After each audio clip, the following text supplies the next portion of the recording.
Hello dear students, welcome to the session. आज के session में हम लोग करने वाले हैं आपके एनएसओ के क्लास 6 के फिजिक्स के क्वेश्चंस जो आपके आए थे प्रीवियस ईयर, उनको हम लोग डिस्कस करने वाले हैं। उससे पहले जानते हैं एग्जाम क्या होता है, किस किस तरह की बातें आप इस एग्जाम में अपने लिए देख सकते हैं। तो अगर मैं गाइडलाइन की बात करूं स्टूडेंट्स के लिए कि आपको किन किन बातों का ध्यान रखना है while filling up this exams, तो आपको एडिशनल 10 मिनट दिए जाते हैं to fill up the information. जैसे आपका नाम हो गया, आपका डेट ऑफ बर्थ हो गया, जो भी आपको इन्फॉर्मेशन चाहिए, स्कूल कोड वगैरह होता है, ये सब फिल करने के लिए आपको 10 मिनट का टाइम दिया जाता है। आपका नाम, school code, class, roll number, mobile number, ये सब आपको OMR शीट पर बबल करके करना होता है। सो प्लीज मेक श्योर कि आप ये जो चीजें हैं बहुत सावधानी से करें, गलती नहीं करना इस चीज में। अगर मैं देखूं क्वेश्चन पेपर की, तो क्वेश्चन पेपर में आपके पास टोटल 10 क्वेश्चन होते हैं लॉजिकल रीजनिंग के, 35 questions you have for science and 5 questions जो होते हैं वो आपका अचीवर्स सेक्शन होता है, जो आप चाहो तो अटेम्प्ट कर सकते हो for extra marks. Okay, now moving ahead, guideline में each question in achiever section corrects 3 marks, where all other corrects only 1 marks. तो ऑब्वियसली अगर आप अचीवर्स क्वेश्चंस कर रहे हो तो आपको ज्यादा बेनिफिट है, बट वो उसका थोड़ा सा जो लेवल होगा हाई रहेगा, दैट इज अंडरस्टूड। तो हम उन क्वेश्चंस को भी देखेंगे। All questions are compulsory, there is no negative marking, so you can attempt all the questions. किसी भी क्वेश्चन को आप खाली छोड़कर मत आइएगा। अगर आपको कुछ इंट्यूशन आ रहा है, कुछ समझ में आ रहा है उस क्वेश्चन के बारे में, तो वो भी लिख आइएगा, उसमें कोई इश्यू नहीं है, क्योंकि नेगेटिव मार्किंग आपको होने नहीं वाली। ठीक है, जो अचीवर्स क्वेश्चन है वो 3 मार्क्स का, बाकी सारे क्वेश्चन 1 मार्क के। ठीक है, so there is only 1 correct answers and choose only 1 option. जो आपको करेक्ट लग रहा है वो आपको OMR शीट में उसको सर्कल करके जो है वो फिल कर देना है। मूविंग अहेड, एक एग्जांपल दिया गया, let's suppose in the water cycle condensation is process of.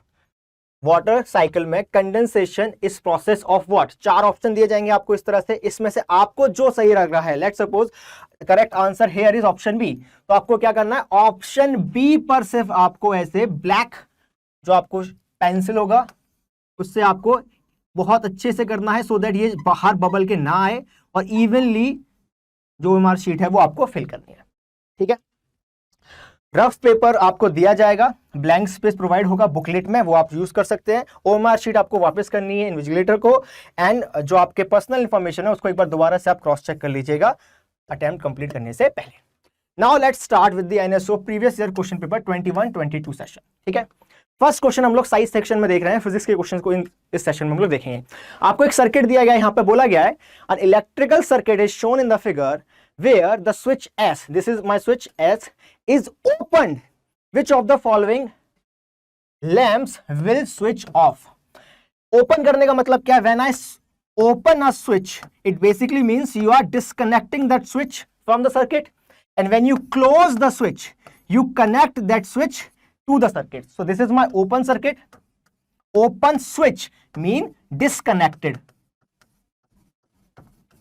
and this is my closed switch which means connected. तो अगर मैंने यहां पर इस स्विच को क्या करा है, ओपन करा है, इट मींस ये जो आपको कनेक्शन दिख रहा है ये ब्रेक होगा, और ब्रेक होने के बाद आपसे पूछा गया कौन कौन सी लैंप्स जो है वो स्विच ऑफ हो जाएंगी। तो ध्यान रखना है आपको इस बात का कि आपसे चीजें क्या पूछी गई हैं, ऑन ऑफ मिक्स नहीं करना है। कौन सी लैंप्स ऑफ होंगी? अगर इस स्विच में से मैं इसको ओपन कर दूं तो करंट सिर्फ और सिर्फ इस पार्ट में से रहेगा, यानी सिर्फ लैंप 1 जो है वो ऑन रहेगी, and 2 and 3 will switch off. तो basically what is my answer, that 2 and 3 will switch off after opening that switch. Correct है। Now let's move on to second question. थोड़ा सा बड़ा क्वेश्चन है, थोड़ा सा ध्यान से पढ़ेंगे। Fill in the blanks by choosing the appropriate option. The SI unit of length is in metres, each meter is divided into equal divisions, each called। अगर आपने मीटर को इक्वल डिविजन्स में डिवाइड कर दिया है तब उसको क्या बोला जाएगा, each divisions can be further divided into number 3। Okay, this is my first table, this is my second table, this is third and this is fourth. ये थोड़ा सा आप ऐसे बोल सकते हो, this is my fourth table, this is my third table and this is my second table. So each metre is divided into 1, यानी इसमें आपको ईच मीटर को इन पार्ट्स में डिवाइड करा गया, इक्वल नंबर ऑफ पार्ट्स में डिवाइड करा गया है। नंबर 2 में उसको कहते क्या है, बोला ना each called. So number 2 is the, what is the terminology that we use to represent a meter which is divided into this many parts. Number 3 आपको each division can be further divided into this 3 and then what will be called this thing. Okay, understood the question? 1 meter divided into this many part, what we call this? Now this is further divided into this many part, what will we call it? तो ये आपको सही करना है कि इसमें से कौन सा सही है. अगर 1 मीटर को I have divided into 100 parts, is it called millimeter, centimetre, kilometre? 3 option दिख रहे हैं, चौथा तो सेंटीमीटर है, तो इनमें से कोई एक होगा. So as we know, 1 centimeter is equals to 10 raised to power minus 2 meter, or we can say in 1 meter we have 100 centimeters. Meaning if I divide 1 meter by 100 parts, that will equals to 1 centimeter. Okay, so by 100 I have to get centimeter. Now so this, if I divide by 100 I'll get centimeter. If I divide by 1000, then I get a millimeter, because 1 millimeter is equals to 10 raised to power minus 3 meter, or we can say that 1 meter divided by 1000 is equals to 1 millimeter. So here in front of 100 there should be centimeter, so there is millimeter, so this statement is wrong. In front of 1000 there should be millimeter, but now they have written centimeter, so this is wrong. In front of 100 there should be kilometers. का मतलब क्या है कि आपने kilometre तो metre से भी बड़ी यूनिट है, 1000 meters equals to kilometers होता है, तो 1 मीटर को डिवाइड करके तो किलोमीटर कभी बन ही नहीं सकता. तो this statement is also wrong. So only option D is our correct statement, that a meter divided into 100 parts are centimeters, and again this centimeter divided into 10 parts are called millimeter. Correct, students? Now next question, which of the following statements about pinhole camera are correct? Pinhole camera अपने को सबको पता है क्या होता है. आप photo खींचते हो, आपको लाइट आता है छोटे से, इसमें आपको बोला है it is a camera with single lens, it provides an upside down image of the object, it works because light travels in a straight line, and number 4 आपके पास स्टेटमेंट ये है, it does not have a screen, and number 5 आपके पास it forms virtual and colourless shadow of the object. तो आपके हिसाब से पिन होल कैमरा किस तरह से काम करता है बच्चों? एक तो नंबर, अगर आपको पिन होल कैमरा थोड़ा सा याद हो तो हम लोग क्या करते थे, लेट्स सपोज ये पिन होल कैमरा होता था. अगर आपके पास कोई ऑब्जेक्ट यहाँ पे, लेट्स सपोज कुछ ट्री है इस तरह से, तो ये आपके पास इमेज जाती थी और यहाँ कुछ एक आपके पास ट्री की इमेज बनती थी. तो आपको क्या मिलता था? आपको मिलती थी upside down image of the object. और ये कैसा करता था? ये वर्क इसलिए करता था क्योंकि light travels in a straight line. ये स्ट्रेट लाइन यहां से आया, पिन होल से ट्रैवल हुआ, डिविएट हुआ, और इस तरह से आपको जो इमेज मिली अपसाइड डाउन मिली. ठीक है, क्लियर है बात? Moving ahead, next question. Now statement पढ़ते हैं अच्छे से पहले. The length of a cotton thread is measured between 2 points on a ruler. ये हमारा कॉटन थ्रेड है, ये आपने लेंथ मेजर करनी चालू करी है, आपने इस पॉइंट से चालू करी है which is this 2 centimetre marks, और ये कॉटन थ्रेड यहां से चल के आपने यहां तक आपने जो है वो कॉटन थ्रेड है. ठीक है, now when the length of the cotton thread is wound closely around a pencil, it goes around 6 times. Meaning, let's suppose I'm having a pencil right here, and now what are you doing? You are wounding this thread around the pencil, so something like this. When I'm doing like this, so how much area it is covered? The length has covered. So we have only 6 total rounds जो है वो इसने cover करेंगे. Now what is the length of the cotton thread needed to once round the pencil? मतलब आपने इस length को round करा पेंसिल के अबाउट, आपको 6th राउंड मिले, टोटल 6 राउंड आपको मिले. अब वो पूछ रहा है क्या लेंथ मुझे चाहिए सो दैट मुझे टोटल एक ही राउंड मिले. सबसे पहले तो उसके लिए कॉटन थ्रेड की मुझे लेंथ चाहिए होगी.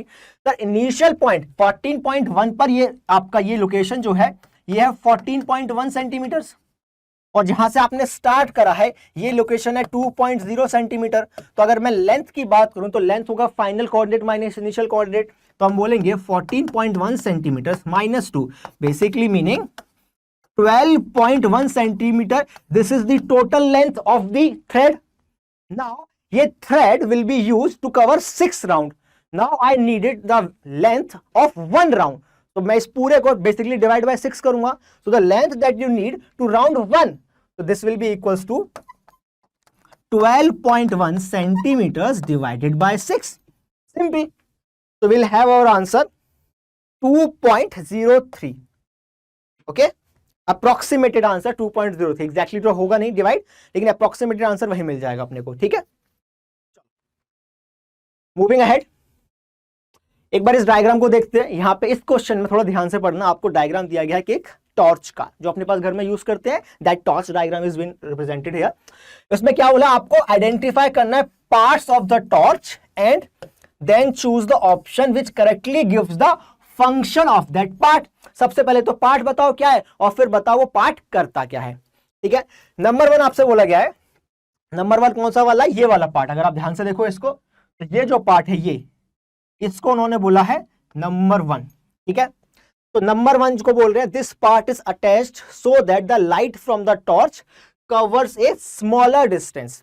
अगर आपको याद हो, अगर आपने कभी गाड़ी के शीशे वगैरह देखे हो, टॉर्च देखी हो, तो आपने देखा होगा अंदर एक बहुत ज्यादा शाइनी सा पार्ट लगाते हैं वो। तो शाइनी पार्ट जो होता है वो क्या यूज करता है, वो यूज करता है कि आपको रिफ्लेक्शन अच्छा मिले, सो दैट ज्यादा से ज्यादा अमाउंट ऑफ लाइट जो है वो बाहर आ सके। लेट्स सपोज यहां से भी लाइट यहां टकरा रही होगी, यहां टकरा रही होगी, यहां टकरा रही होगी, तो ये पार्ट वो जान के बहुत शाइनी रखते हैं, ऐसे मटेरियल यूज करते हैं जो total reflection they, so that ये सारी चीजें रिफ्लेक्ट होके सिर्फ और सिर्फ सामने लाइट मिले हमको। तो वो होता है उसका working. Okay, I hope working समझ आ गया होगा इस पार्ट का, ठीक है, इस शाइनी पार्ट का जो वर्किंग होता है, ठीक है।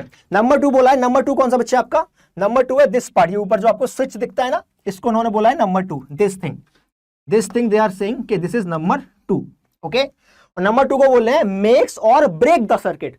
सुनने में सही लग रहा है, स्विच क्या करता है, ऑन करोगे लाइट ऑन कर देगा, ऑफ करोगे लाइट ऑफ कर देगा, तो या तो सर्किट ब्रेक कर रहा है या तो सर्किट ऑन कर रहा है। तो जो नंबर 2 है ये ब्रेक और स्विच ऑन और ऑफ का काम कर रहा है, मेक्स और ब्रेक सर्किट का काम कर रहा है, तो दिस स्टेटमेंट इज करेक्ट। ये वाला स्टेटमेंट आपका गलत हो गया, क्योंकि ये स्मॉलर डिस्टेंस कवर करने के लिए यूजफुल नहीं है। This is useful so that we can have more and more light going towards the front of this torch. Okay, third question क्या है, थर्ड अगर आप पार्ट ध्यान से देखो, third part is this, battery को उन्होंने थर्ड पार्ट बोला हुआ है, ठीक है। तो बोला है converts electrical energy into chemical energy. ऐसा करती क्या बैटरी, क्या battery converts electrical energy into chemical energy. अगर यार ऐसा हो रहा था तो मुझे तो लास्ट में केमिकल एनर्जी मिल रहा होता, ऐसा तो पॉसिबल नहीं है। मुझे पता है कोई भी सेल या battery is made up of anode cathode, उसके बीच में कुछ आप रिएजेंट डालते हो, उससे क्या होता है आपको चार्जेस सेपरेट होते हैं। तो बेसिकली वो एक केमिकल एनर्जी थी किसी भी सेल के अंदर, ओके, केमिकल एनर्जी थी, और वो केमिकल एनर्जी आप यूज करते हो, that chemical energy is converted into electrical energy. तो ये जो आपने लिखा है कि electrical converted into chemical energy, ये बात तो गलत हो गई जी, ठीक है, this statement is wrong. Fourth है makes contact with the switch. Number 4 अगर एक देखें हम कहां पर है, नंबर 4 यहां पर है। ये जो पीछे आपको एक स्प्रिंग होता है ना, कभी आपने टॉर्च खोल के देखा हो तो पीछे एक स्प्रिंग सा लगा होता है ना, टॉर्च खोल के देखा हो या आपने कोई रिमोट खोल के देखा हो, जो अप्लायंसेस के रिमोट्स होते हैं उनके पीछे ये स्प्रिंग सा लगा होता है साइड से। तो वो बोल रहे हैं this is used to make contact with the switch. Correct बात है, क्यों, क्योंकि ये आपने दो बैटरीज जोड़ी, बैटरीज का पॉजिटिव पार्ट तो आपने इससे जोड़ दिया, पर जो नेगेटिव पार्ट है उसको भी तो सर्किट में जोड़ना होगा ना। तो जो नंबर 4 है वो क्या यूज कर रहा है, sir this is been used to connect with the circuit. नहीं तो अगर आप उसको यूज नहीं करोगे तो बैटरी कनेक्ट ही नहीं होगी, सर्किट ब्रेक हो जाएगा। देखो अगर लेट्स सपोज ये मेरे पास बैटरी है, तो आप हमेशा ऐसे दिखाते हो ना जी, ये पॉजिटिव और नेगेटिव, तभी तो सर्किट कंप्लीट हुआ, हाँ के ना। तो जो negative part of the battery है उसको सर्किट से जोड़ना पड़ेगा ना। तो नंबर 4 जो ये स्प्रिंग काइंड ऑफ स्ट्रक्चर है ये वही काम कर रहा है, तो ये स्टेटमेंट सही है। नंबर 5 बोल रहे हैं, नंबर 5 आपका ये है, नंबर 5 है ये जो आपकी ये बॉडी है ना, इस बॉडी को उन्होंने बोला है नंबर 5। तो नंबर 5 बोला है protect the device from any external damage. सही बात है, लेट्स सपोज अगर मैं इसको ऐसे खाली छोड़ दूं और इस पर धूल लगे, पानी लगे, कुछ भी लगे, या लेट्स सपोज कुछ ना करे ऐसे रख ही दिया तो टूट फूट सकता है। तो बाहर आपके पास या तो स्टील का, जो पुरानी टॉर्चेस आती थी उसमें स्टील के स्ट्रक्चर होते थे, आजकल प्लास्टिक स्ट्रक्चर्स होते हैं। तो ये स्ट्रक्चर प्रोवाइड क्या करता है, ये प्रोवाइड करता है आपको protection from the external damage. तो ये बात भी सही है। नंबर 6 है आपका ये चीज, ये जो आपको बल्ब है इसको उन्होंने नंबर 6 बोला हुआ है, ठीक है। नंबर 6 में क्या बोल रहे हैं, glows when the circuit is complete. Correct बात है, सर्किट कंप्लीट होता है, लाइट जलती है और वही लाइट आगे ट्रेवल करती है। तो सर ये जो 4 पॉइंट मुझे दिख रहे हैं 2, 4, 5 एंड 6, तो ये आपके करेक्ट है, तो इस हिसाब से option B is the correct answer. Okay, चलिए नेक्स्ट क्वेश्चन की तरफ चलते हैं। इस क्वेश्चन को देखिए, a ball is kicked into air and follows the vertical path. Vertical कहने का मतलब it is moving only on the Y direction, सिर्फ और सिर्फ जमीन से ऊपर जा रही है, आगे पीछे मूव नहीं कर रही है, तो 1D का मोशन हो गया। ठीक है, उसके बाद बोल रहे हैं हमने as shown in the figure when the ball is at the highest point. जब ये बॉल हाईएस्ट पॉइंट पर पहुंच जाएगी तो क्या होगा, ये पूछा गया है। नंबर 1 स्टेटमेंट है it has potential energy only. Number 2 statement it has kinetic energy only. Number 3 it has potential energy and kinetic energy both. Number 4 है it's potential energy becomes zero. Potential energy और kinetic energy statement पे dependent question है। Potential energy क्या होती थी, अगर मेरे पास किसी ग्राउंड से, ये मेरे पास ग्राउंड है, किसी पार्टिकल को अगर मैं ऊपर लेकर जाता हूं तो मुझे कुछ काम करना रहता था, है ना। लेट्स सपोज h हाइट में ऊपर लेके जाता था किसी मास m को। ये रेड पेन है, शायद उतना अच्छे से दिख नहीं रहा होगा, मैं दूसरे कलर से दिखा देता हूं। ठीक है, तो लेट्स सपोज मेरे पास एक मास m था जिसको मैंने h हाइट तक लेकर गया। यार ऑब्वियसली बात है, लेट्स सपोज एक बॉल है, तो वर्टिकल पाथ में मैक्सिमम हाइट पर क्या होता होगा। लेट्स सपोज ये मैंने पेन लिया, इसको मैंने ऐसे ऊपर फेंका, क्या हुआ, ध्यान से देखो क्या हुआ। क्या एक मैक्सिमम पॉइंट पर जाकर ये रुका, ये ऐसे ऊपर जा रहा था, यहां रुका और फिर नीचे आना चालू हुआ, तो क्या मैक्सिमम पॉइंट पर इसकी स्पीड जीरो हुई। सोच के देख, क्या स्पीड जीरो हुई। और अगर स्पीड जीरो हुई तो काइनेटिक एनर्जी क्या होती है बच्चे, काइनेटिक एनर्जी होती है half M V square, V speed होता था। अगर स्पीड जीरो हुई तो क्या इसका मतलब काइनेटिक एनर्जी जीरो हुई, क्या लग तो ऐसा ही रहा सर। तो अगर स्पीड जीरो हुई एट मैक्सिमम हाइट में बोलूं तो स्पीड जीरो हो जाती है। स्पीड जीरो हुई इसका मतलब काइनेटिक एनर्जी जीरो हुई, तो मैक्सिमम पॉइंट पर काइनेटिक एनर्जी जीरो हुई, ये तो बात मुझे समझ आई। लेकिन पोटेंशियल एनर्जी का क्या लेना देना। तो पोटेंशियल एनर्जी जब भी आप h हाइट ट्रेवल करवाते हो किसी मास को अपवर्ड ग्रेविटी के अपोज में, तो जो उसमें पोटेंशियल एनर्जी जो उसकी होती थी वो उसको हम लिखते थे mgh। याद आ रहा है क्या हल्का फुल्का, mgh is the potential energy जो आपको ग्रेविटी से मिलती थी। किसी भी पार्टिकल को अगर h हाइट पर है तो उसकी पोटेंशियल एनर्जी mgh होती है। तो eight the highest point it has potential energy only, क्योंकि काइनेटिक तो जीरो है। क्यों भाई, पोटेंशियल एनर्जी जीरो बिल्कुल भी नहीं है, काइनेटिक इसके पास बिल्कुल भी नहीं है, दोनों भी नहीं है, सिर्फ और सिर्फ क्या है, पोटेंशियल एनर्जी। तो option A is the correct answer, as simple as that. Clear बात। नेक्स्ट क्वेश्चन पढ़ते हैं, ठीक है, ध्यान से देखना है, डायग्राम क्वेश्चन है। देखो, the given diagram shows a magnet being used to pick up a steel bar. ये आपके पास एक स्टील बार है, ये आपके पास नॉर्थ पोल है, ये साउथ पोल है, ये आपके पास मैग्नेट है। इस स्टील बार को उठाना चाह रहे हो आप मैग्नेट की मदद से, ठीक है। The north pole of the magnet is close to the center of the steel bar as shown. What are the poles induced in the steel bar at x, y and z positions? मतलब आप इस steel bar के पास magnet को लेकर आए हो और फिर आपसे पूछा जाता है कि x, y और z पोजीशंस पर कौन से पोल्स जो हैं वो इंड्यूस्ड होंगे। यार एक बात हमको बहुत अच्छे से पता थी, क्या कि लेट सपोज अगर मेरे पास नॉर्थ और साउथ पोल नाम के दो पोल हैं किसी भी मैग्नेट में, और इसको अगर मैं नॉर्थ और साउथ पोल के पास ही लेकर आता हूं तो ये आप एक दूसरे को क्या करते थे, रिपेल करते थे। लेकिन अगर मैं नॉर्थ साउथ को लेकर आता हूं इस तरह से नॉर्थ साउथ की तरफ, तो ये एक दूसरे को क्या करते थे, अट्रैक्ट करने की कोशिश करते थे। और आप कह रहे हो कि आप यूज करोगे स्टील बार को उठाने के लिए बार मैग्नेट को, यानी इसको अट्रैक्ट करवाओगे और फिर ऊपर लेकर जाओगे। तो पक्की सी बात है, अगर ये नॉर्थ पोल हुआ है तो यहां पे साउथ पोल बनना कंपलसरी है सर, तभी तो ऊपर जाएगा। लेकिन हमें एक और बात बहुत अच्छे से पता थी कि साउथ पोल कभी भी खुद से अकेले तो बन नहीं सकता। कभी भी एक मैग्नेट को अगर आप ब्रेक भी करो, लेट सपोज मेरे पास एक मैग्नेट है नॉर्थ एंड साउथ, अगर मैं इसको ब्रेक करूं तो ब्रेक करने के बाद जो मेरे पास मैग्नेट बनेगी that will again become a new magnet of north and south. Okay, कुछ इस तरह से काम करते हैं ये चीज, ठीक है। ये आपस में ऐसे रुके हुए थे, जब इसको ब्रेक करोगे तो इस तरह से कभी भी आपको इंडिविजुअल साउथ पोल मिल नहीं सकता। इतनी बात क्लियर है। अगर सर इंडिविजुअल साउथ पोल मिल नहीं सकता और अगर आपने बोल दिया ये साउथ हो गया है, तो क्या अगर इसे इंड्यूस्ड जो पोल्स होंगे, क्या यहां पर नॉर्थ और यहां पर नॉर्थ होना चाहिए। क्यों भाई, इसको देखो नॉर्थ साउथ, इसको देखो नॉर्थ साउथ, ऐसा बोल सकते हैं हम, कोई इशू तो नहीं है। तो अगर मैं देखूं तो एक्स पर क्या बनेगा, नॉर्थ, वाई पर बनेगा साउथ और जेड पर बनेगा नॉर्थ। तो ऑप्शन बी जो है वो आपका करेक्ट आंसर है। बात समझ आई। क्यों ऐसे करा मैंने कि ये नॉर्थ है तो यहां पर साउथ बनना कंपलसरी है, साउथ अकेला तो बन नहीं सकता कभी भी, तो साउथ अगर बन रहा है तो ये दोनों तरफ नॉर्थ इंड्यूस्ड होने पड़ेंगे, क्योंकि इंडिविजुअल पॉजिटिव या इंडिविजुअल मैग्नेटिक पोल मिलना पॉसिबल ही नहीं है दुनिया में कभी। ठीक है, तो option B is the correct answer, correct है। चलिए नेक्स्ट क्वेश्चन की तरफ बढ़ते हैं। In the given gear system, ये आपको गियर सिस्टम दिया गया, ये P घूम रहा है, ये Q घूम रहा है, ये R घूम रहा है, ये S घूम रहा है, सबकी रोटेशन आपको गिवन है। ठीक है, कैसे कैसे पूछा गया, विच of the arrow has marked incorrectly, इसमें से कौन सा एरो इनकरेक्टली मार्क्ड है, ये आपसे पूछा गया। तो सबसे पहले बात कर लेते हैं सिस्टम की। यार एक बात देखो, अगर P इस तरह से रोटेट कर रहा है, दूसरा कलर यूज कर लूं क्या, अगर P जो है आपका वो इस तरह से रोटेट कर रहा है, दिख रहा है साफ साफ, हाँ P इस तरह से रोटेट कर रहा है, तो ये इसको आगे ले जाने की कोशिश कर रहा होगा, तो R इस तरह से रोटेट करेगा, ये बात सही है ना। अगर लेट्स सपोज गियर सिस्टम मेरे पास ये है, दो चीजें ऐसे लगी हुई हैं, अगर ये ऐसे रोटेट कर रहा है, ये आपके पास स्पाइक्स थी सारे गियर्स की, तो ये आप अगर इसको ऐसे रोटेट कर रहे हो तो ये इसको ऐसे ले जाने की कोशिश करेगा और ये रोटेशन ऐसा होगा। तो अगर ये P था तो ये R का रोटेशन सही है, सही है, तो R का रोटेशन P का रोटेशन तो सही है। अब R और S का रोटेशन देखते हैं। अगर मैं यहां देखूंगा, अगर ये इस तरह से इसको रोटेट कर रहा है तो ये यहां ले जाने की कोशिश कर रहा है, तो पक्की सी बात है S को यहां लेके जाना पड़ेगा, है ना। अगर दोबारा से मैं बात कर रहा हूं, अब मैं S के रोटेशन की बात करता हूं, ठीक है, ध्यान से देखना, S यहां ऐसे कनेक्टेड है, हमने बात फुलफिल कर लिया या प्रूफ कर ली कि भाई R तो इस तरह से रोटेट कर रहा है, ये रोटेशन सही है, P का रोटेशन भी सही है। ठीक है, अब अगर R इस तरह से रोटेट कर रहा है तो इनके स्पाइक्स जो आपस में होंगे, ये इसको यहां ले जाने की कोशिश कर रहा होगा, तो पक्की सी बात है sir S will rotate something like this, तो सर S का रोटेशन भी ठीक है, कोई दिक्कत तो नहीं है।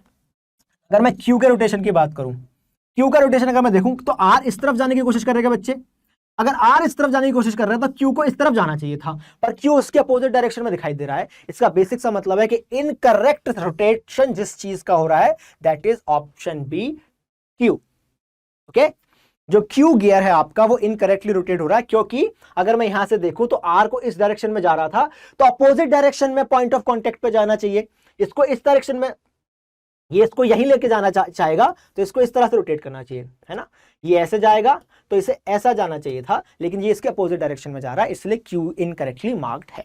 अब इस क्वेश्चन में जरा ध्यान से देखो, अपने को इस क्वेश्चन में क्या दिया गया, एक मेटल रॉड दी गई है, is used to raise a large stone shown here. ठीक है, इस मेटल रॉड को क्या कर रहे हो आप, यूज कर रहे हो, यहां पे आपने एक छोटा सा चीज रखी हुई है और यहां से आप इस 1 2 3 4 लोकेशंस पे, eight which position 1 2 3 4 the force should be applied on the rod so that the large stone can be raised most easily. आपने कभी देखा होगा जैसे कभी गाड़ियां फंस जाती हैं या कभी आपके पास कोई भारी चीज आपको उठानी होती है, आप क्या करते हो, एक लीवर की तरह इस चीज को यूज करते हो ना, लीवर मैकेनिज्म बोलते हैं इस चीज को। तो आपने क्या करा, एक जगह इस चीज को रखा, इस फट्टे को आपने इसमें फंसाया, अब 1 2 3 4 4 जगह फोर्स लगाओगे, तो आपने बोला कौन सी पोजीशन पर फोर्स लगाऊं सो दैट ये इजीली स्टोन जो है वो रेज हो जाए। अब एक बात सोचो, क्या मुझे ये बात समझ आ रही है कि इस पॉइंट के अबाउट क्या करेगा, आप यहां पर फोर्स लगाओगे, यहां पर फोर्स लगाओगे, यहां पर फोर्स लगाओगे, यहां पर फोर्स लगाओगे, इस पॉइंट के अबाउट क्या होगा, ये रोटेट करने की कोशिश करेगा, हाँ के ना, इस पॉइंट के अबाउट रोटेशन होगा। यार क्या मुझे अच्छी से याद है कि जितना ज्यादा डिस्टेंस 4 का होता था एक्सिस से, उतना ही ज्यादा रोटेटिंग फोर्स ज्यादा होती थी। क्या रोटेशनल फोर्स किसी चीज को घुमाने में जो यूज होती है, जितना ज्यादा एक्सिस से आप दूर होगे उतनी ही ज्यादा वो रोटेशनल फोर्स होती थी। जैसे अपने को छोटा बहुत एग्जांपल हम लोग देते थे कि अगर आपके पास कोई डोर है, डोर नॉब सबसे लास्ट में क्यों होती है हिंज से, वो इसलिए होती है क्योंकि यहां से डिस्टेंस ऑफ एक्सिस से जो डिस्टेंस बना फोर्स का वो सबसे ज्यादा हुआ, तो रोटेशनल सेम फोर्स से रोटेटिंग फोर्स ज्यादा निकाल के पाई मेरे पास। ठीक है, तो अगर मैं इन 4 ऑप्शन में देखूं तो जो डिस्टेंस सबसे दूर होगा वहां पे सेम फोर्स लगाने से इजीली स्टोन जो है वो रेस हो जाएगा। That is my position number 4। तो ऑप्शन 4 जो है, ऑप्शन 4 पर अगर आप फोर्स लगाएंगे तो आपका ये जो स्टोन है ये इजीली रेस हो जाएगा, जो कि अपने को दिख भी रहा है। That option 4, option D which is position 4 is my correct answer. ठीक है, इजी क्वेश्चन था, आगे बढ़ते हैं। चलो, which of the following statements is and are true. तो आपको सर्किट दिया हुआ है, उसके करस्पॉन्डिंग आपको स्टेटमेंट्स बतानी है। पहला दिया गया electrical current flows from the positive terminal to the negative terminal for the electrical cell. अगर मैं इलेक्ट्रिकल सेल की बात करूं, सेल के अंदर, ठीक है, तो करंट कहां से कहां फ्लो करता है, positive to negative terminal for the electrical cell. अच्छा, सेकंड स्टेटमेंट दिया गया the electric current flows only when the switch is on position. तो स्विच को ऑन रखोगे तभी करंट फ्लो करेगा। थर्ड दिया गया था bulb will not glow if the wire X is made up of copper, अगर इस वायर को आपने कॉपर से बना दिया तो ये बल्ब ग्लो नहीं करेगा। आपको कौन सी स्टेटमेंट बतानी, आपको ट्रू स्टेटमेंट्स बतानी है, ठीक है। और फोर्थ है when the switch is on position the circuit is considered to be incomplete, आपको बोला गया कि भाई सर्किट इनकम्प्लीट होगा, ठीक है। अब देखो यार, क्योंकि मुझे पता है कि कॉपर जो होता है इट्स अ कंडक्टिंग मटेरियल, तो अगर मैं कॉपर वायर यूज करूंगा तो सर्किट पूरा तो होएगा, ऐसा तो कोई दिक्कत नहीं, सर्किट कंप्लीट ना हो। तो ये बात तो गलत है कि भाई आप कॉपर वायर से बनाएंगे तो गलत, तो ये सर्किट कंप्लीट नहीं होगा, ठीक है। दूसरा बोला है when the switch is on position the circuit will consider to be incomplete. Switch on का बेसिक सा मतलब मैंने आपको पिछली क्लास में बताया था, switch on and switch off, इसको आपने स्विच ऑन कर दिया है मतलब सर्किट आगे ऑन है, तो सर्किट बोला जाता है इनकम्प्लीट, ठीक है। तो अगर मैं इसको जरा ध्यान से देखूं, तो अगर मैं सिर्फ और सिर्फ, क्योंकि स्विच ऑन करेंगे तो सिर्फ सेकंड और फर्स्ट स्टेटमेंट जो है वो सही है, क्योंकि स्विच ऑन जैसे आप करते हो तो सर्किट इनकम्प्लीट नहीं होता, कंप्लीट होता है। जैसे ही आपने इसको स्विच को ऑन करा तो ये क्या हुआ, सर्किट कंप्लीट हुआ, तो ये स्टेटमेंट गलत था, आपको करेक्ट स्टेटमेंट बताने हैं, ठीक है। और अगर मैं थर्ड स्टेटमेंट की बात करूं तो बल्ब विल नॉट ग्लो, ये भी बात गलत थी। तो बाकी के दो स्टेटमेंट जो हैं, current flows only when the switch is on, correct statement है सर। और आपका सर्किट में करंट फ्लो करता है पॉजिटिव टू नेगेटिव, ये भी बात सही है। तो first and second statement are true and third and fourth are wrong, so option D is our correct answer. Clear, moving ahead. अब ये देखो एक क्वेश्चन दिया गया है, इस क्वेश्चन में एक लड़का है Shubham, so Shubham listed the properties of 3 substances, उसने 3 सब्सटेंसेस की प्रॉपर्टीज लिखी है। Number 1 elastic, opaque, non edible, ये उसने लिखा। पी को उसने पी एक सब्सटेंस है जिसको उसने लिखा कि ये इलास्टिक है, पी सब्सटेंस, ओपेक यानी आर पार दिखा सकता है, एंड नॉन ईडेबल है। क्यू को उसने बोला लिक्विड है, इनफ्लेमेबल जो जल नहीं सकता, एंड एडिबल है, मतलब इसको खा सकते हो, पी को नहीं खा सकते, क्यू को खा सकते हो आराम से, ठीक है। थर्ड बोला हार्ड है, floats on water and inflammable, ठीक है, हार्ड है, पानी पे तैरता है और आग नहीं लगने वाला इसमें, ठीक है। फोर्थ पी जो है, Q and R are respective, P Q and R are respectively क्या है, ये आपसे पूछा गया कि पी क्या है, क्यू क्या है, आर क्या है, ठीक है। अब एक बात करते हैं, आपको बोला गया था पी जो है वो इलास्टिक है, ठीक है, इलास्टिक सब्सटेंस है। यार क्या एल्यूमिनियम फॉइल कभी भी इलास्टिक होती है? नहीं, उसको थोड़ा सा भी खींचो टूट जाती है, इट ब्रेक्स, ओके। तो इलास्टिक तो ये तो पी हो नहीं सकता। अगर मैं बात करूं प्लास्टिक की, लेट सपोज ये प्लास्टिक का बना हुआ है, यार ये भी इलास्टिक है क्या? नहीं, इलास्टिक तो नहीं है। इलास्टिक का मतलब क्या, जिसको आप खींचो तो अपनी मेन जो उसकी इनिशियल कंडीशन थी, जब पोजीशन थी, उस पर वापस आ जाए, जैसे स्प्रिंग्स की बात होती है, जैसे रबर्स की बात होती है, ठीक है। तो दीज थिंग्स आर इलास्टिक्स। लेकिन अगर मैं बात करूं प्लास्टिक की या सैंड की, तो इनमें से कुछ भी क्या है, इनमें से कुछ भी इलास्टिक नहीं है, सिर्फ रबर बैंड है जो इलास्टिक है। तो अगर सिर्फ और सिर्फ मैं पी को ही बता दूं तो भी आंसर आ चुका है, क्योंकि ये तो हो नहीं सकता, ये तो हो नहीं सकता, ये भी हो नहीं सकता, सिर्फ रबर बैंड है जो कि इलास्टिक, ओपेक यानी जो लाइट पास ना होने दे, और नॉन ईडेबल, रबर बैंड खाते थोड़ी हो यार, ठीक है। तो ओपेक और इलास्टिक और नॉन ईडेबल जो आपको दिख रहा है वो रबर बैंड है। अगर मैं ओपेक की लिक्विड, अगर सेकंड बात करें, अगर सेकंड की बात करें, तो क्यों क्या था, लिक्विड था, मिल्क भी लिक्विड था, कुकिंग ऑयल भी लिक्विड है, शैम्पू और हनी आप लिक्विड नहीं बोल सकते हो, ठीक है, प्रॉपरली लिक्विड नहीं है, तो इसमें भी आप कुकिंग ऑयल वाली बात सही कह सकते हो। थर्ड जगह hard, floats on water and inflammable, तो मैचस्टिक्स, ठीक है। तो ये 3 आपकी चीजें जो है वो करेक्ट हो चुकी हैं, तो option C is the correct answer for this question. Clear बात? तो आपको सिर्फ प्रॉपर्टीज के बारे में थोड़ा सा पता होना चाहिए कि रबर बैंड कैसा होता है, कुकिंग ऑयल कैसा होता है, मैचस्टिक कैसा होता है, milk, iron, nail, sand, Honey, इनकी बेसिक प्रॉपर्टीज क्या है, इलास्टिक है या नहीं, लिक्विड है या नहीं, ओपेक है या नहीं, फ्लोट करते हैं या नहीं करते हैं, हार्ड है या नहीं, इनफ्लेमेबल है या नहीं, ये सब बात आपको पता है तो इजीली आप बता सकते हो, not a big deal, okay. Now this question is a very good question, आपको शायद दिख नहीं रहा होगा, it's called achievers select section है ये, ठीक है। तो एक बार इसको हम लोग करते हैं।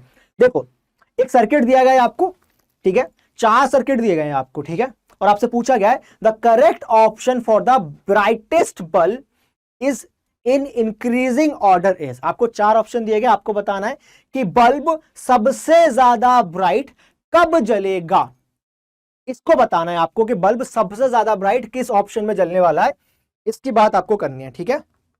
चलो ब्राइट सबसे ज्यादा जलेगा कब जलेगा बच्चे? सबसे ज्यादा ब्राइट जलने का तब मतलब होता है सर जब सबसे ज्यादा उसमें अगर मैं बल्ब के जलने की बात करूं तो जिसकी पावर सबसे ज्यादा होगी क्या वो सबसे ज्यादा जलेगा? पावर इज इक्वल्स टू होता था V इंटू आई, ठीक है।